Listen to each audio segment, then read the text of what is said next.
Rreth orës 20 të mbrëmjes të së-ënës, në lagjen 24 maj, gjatë një konflikti për motive të dobta midis disa personave, ka mbetur i dëmtuar me mjet prerësthik shtetasi me inicialet BS, 30 vjeç.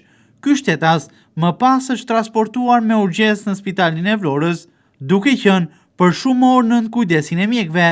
30 vjeçari, i cili u plagos me thik, raportohet nga spitali të ketë qenë në momentet e para që ka mbërritur në spital në gjendje kritike, duke rrezikuar jetën.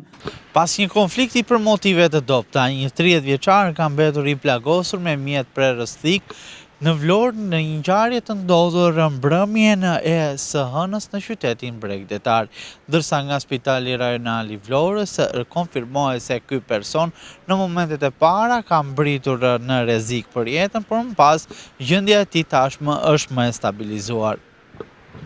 Mendohet se konflikti të ketë ndodhur për motive të dobta, ka qenë një sherr mes disa personave të përfshirë në këtë konflikt, ku motivi eksakt apo arsyet ende nuk dihen dhe nuk bëhen të ditura. Sipas informacioneve nga Spitali Rajonal i Vlorës, gjendja e 30 vjeçarit të plagosur është më stabil përgjatë kësaj demarte, por ai ende nuk ka dalë nga rreziku për jetën. Kjo pasi plagët që ka marrë nga thika në trup kanë qenë disa dhe plagë të konsiderueshme. Sipas mjekëve, ka patur një prerje me gjatësi dhe thellësi të konsiderueshme nga thika në pjesën e kraharorit.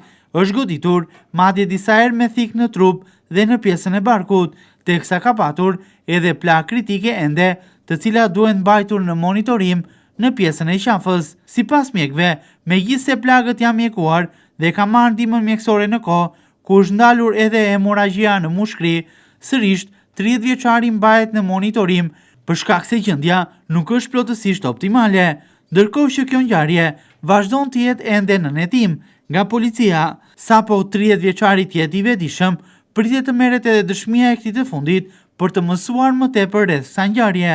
Shërbimet e policisë kanë bërë të mundur identifikimin dhe shoqërimin e personave të dyshuar të përfshirë në këtë konflikt. Në ambientet e Komisariatit të Policisë së Vlorës, grupi hetimor vjon punën për sqarimin e ngjarjes, por edhe dokumentimin ligjor të saj.